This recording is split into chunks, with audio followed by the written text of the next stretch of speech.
pamain nyo. Ako, bibili nyo na ako.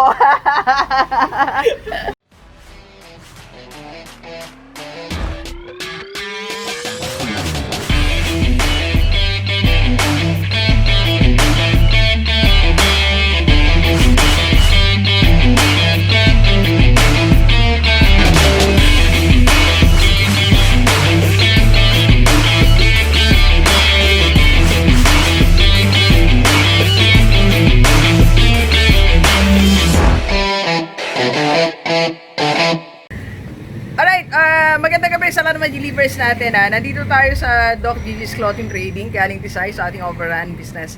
So, subukan natin yung FB page live selling. Effective nga ba siya? Paano ba ang paraan? So, yan ang didiscuss natin. Panonorin natin paano mangyayari yan. So, meron kaming host ngayon.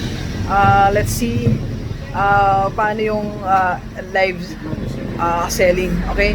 So, tingnan natin ngayon dito sa background natin. Ano ba? At effective ba yan? Okay? Oy, nakadate ako. Uy, huwag na kayo mag-share sa kanya. Hi! Hello! So, magandang gabi sa lahat ng mga delivers natin dito sa Doc Gigi's Clothing Trading natin and sa ating YouTube and sa ating FB page sa lahat. Magandang gabi. So, nandito tayo ngayon para itry natin paano ba yung FB page live selling. So, epektibo nga ba yan? So, yan ang vlog natin ngayong gabi. At para malaman natin yan, tatry natin ngayon sa Doc Gigi's Clothing Trading sa mga overall products natin. Kasi nakikita natin lagi yan, di ba?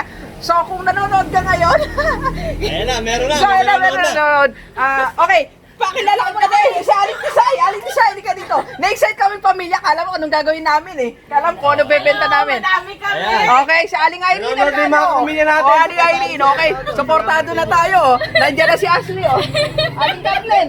Okay, yan ang MC natin, si Kier. So, Simulan na natin maya-maya. yeah, so sa lahat ng mga hindi pa ito natatry, so let's see, try natin kung paano. Doon sa mga nag-try naman, pwede kayong mag-suggest. So you can suggest, comment down below. Doc, paano, ganitong gagawin mo? Hindi ganyan. So pwede kayong mag-comment para ma-improve natin ngayon kasi first time lang natin. So, eto na, ang ating MC. Careful. Game. Sige, thank you. Ako na, pamain nyo. Ako, bibili nyo na ako.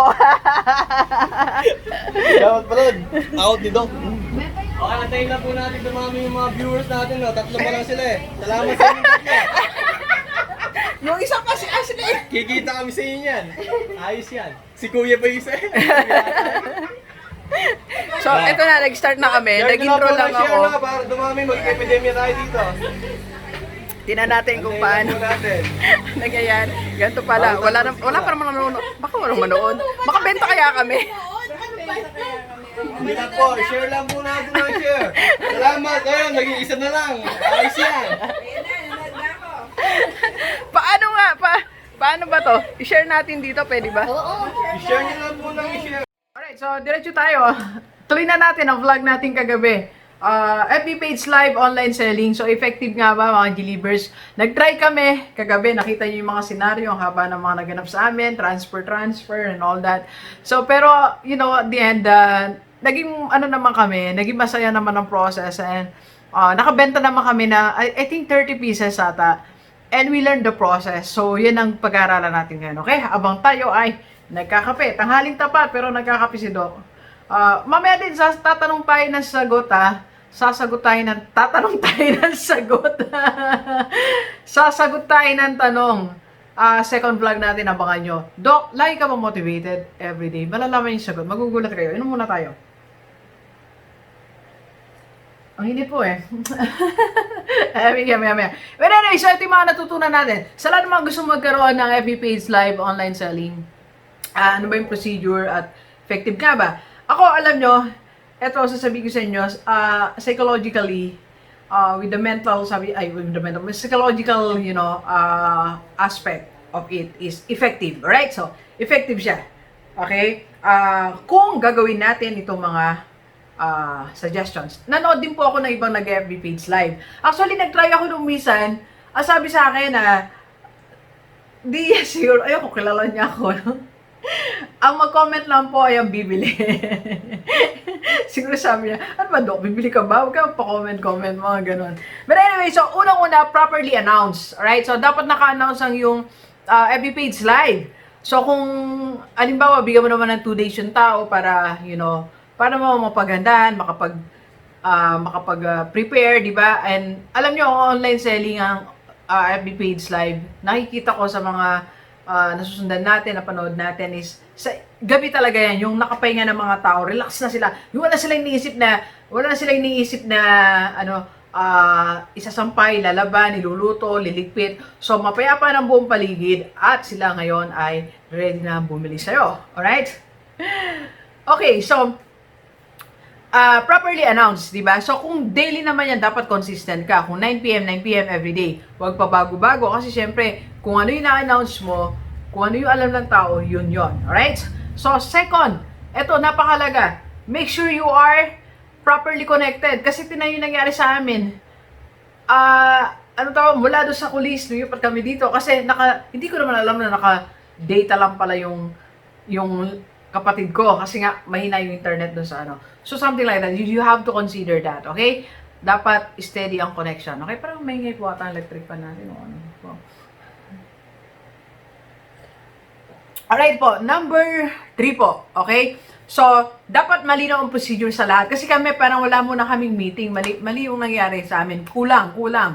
Na dapat nag-meeting kami. Pero alam ko nag-usap sila eh. Kaya lang naglilito ako sa situation kasi eh. Nalito ako sa situation, sa SOP, sa procedure. So, dapat malinaw ang procedure sa inyo pa lang. Kung halimbawa, 5 kayong involved, alam ang procedure kayong 5. May tasking, may committee. Sino yung magmo-model, sino yung maglilista, sino something like that, okay? So, dapat malinaw po yon. Okay, may procedure. At pag nag-announce ka pala sa FB page, sabihin mo na agad yung procedure. Huwag tayong mag-assume na alam nila. Paano kung first time nyo lang manood, di ba? So, kailangan lagi rin natin sinasabi ang procedure. Right? So, that's one. Okay. Alright, so, kasi parang, napapaano ako sa sarili ko po na, natitigilan, kaya pasensya na pag napapalimba ako sa camera ko. Parang nagaganda na ako sa sarili ko. Yung ganda-ganda sa sarili. Parang, totoo pala eh. Hindi naman. Yeah. Okay, next po. Yan. So, yung host mo, yung nagsasalita, dapat lively, di ba? Nagsasabi ng mind lang po, sinasabi niya yung mga essentials necessary like color, ang tawag dito, color, size, how much, tapos mind, you keep on exciting people. Kasi, yan psychological nga kasi yan eh. Yung pag sinasabi mo, ina-excite mo yung tao, maganda yan. With that close seconds lang na pagitan, nagsasalta ka, nagre-renig sila, mapapayes mo talaga yan. Kaya di ba yung minsan katransact natin, gusto nung bumili, after mga few hours, few days, ayaw na. Kasi wala na siya sa buying mode. Pag umattend siya ng online, o pag nagpunta siya sa'yo, ibig sabihin, bibili siya pag pinanood niya yung live selling, di ba? So, madali mo na yan. Parang 90% on the bag na yan. So, hindi na dapat makawala yan. Okay? Alright? So, dapat ang buhay niya nasa nagla-live. Okay? Yung host. Alright? Next. Okay? So, alright. So, doon sa, binanggit ko na sa kanina, yung committee. So, dapat meron taga-sagot na inquiry. Hindi yung nagla-live siya. Meron pa isang cellphone answering, sabihin, ilan po piraso, gano'n. Anong color po, gano'n. So, sige po. Iba pa nilang tanong na nabanggit na, so, sasagutin yun dapat. Okay? Next. Okay, next natin, avoid distractions. Kasi kami mismo ang distraction kagabi. So, super excited namin. Para kami maingay, di ba? Tapos, nung lumipat ka naman kami dito, dami naman mga kids. Nagkagulo kami lalo. Kaya, iiwas distraction. So, find the place. Yun nga, kasi, ayun pa pala, dapat, di ba, naka-display. So, sa amin dito, hindi siya naka-display kasi lumipat kami. So, dapat yung scenario mo talaga, kung RTW yan, nasa RTW place ka, para alam mo yung atmosphere na talagang pang RTW siya, di ba? Kung pagkain na, sa pagkakainan ka, parang na-entice mo sila, di ba? Okay? So, then, meron ding model. May napanood kasi ako sa nag-RTW siya, may model siya. So, find way na may model ka. Okay? Yan. So, iyan yung mga nakita natin ng mga suggestions na pwede natin magawa. Okay? So, the question na effective, sinagot ka na yan kanina, it's an effective way to sell. Kasi, so, close na talaga, 90% talaga mako-close mo na yung deal. So, gawin mo lang tong procedure na yan. Okay? So, effective. Kung meron ka ngayong business, try online selling and live. Di ba? Try mo. Subukan natin. Sabi nga natin, lahat ngayon online and try other avenue, yung tinatawag nating game changer.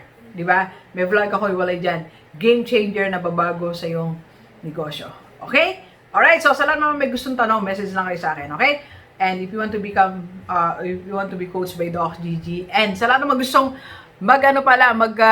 mag-invest po sa akin, personal page po kayo, nandiyan po sa paligid, mag-message, okay? Para ako na po sasagot. For lahat ng mga gustong invest mo yung pera mo, nandiyan lang sa tabi, so I can help you, okay? Alright, so please share this video sa lahat ng maibigan natin, kahit OFW o dito sa Pilipinas, para sama-sama tayong mabago at mula dating buhay. Thank you very much, Believers. Enjoy the rest of the day. Yeah? Let's go, let's go.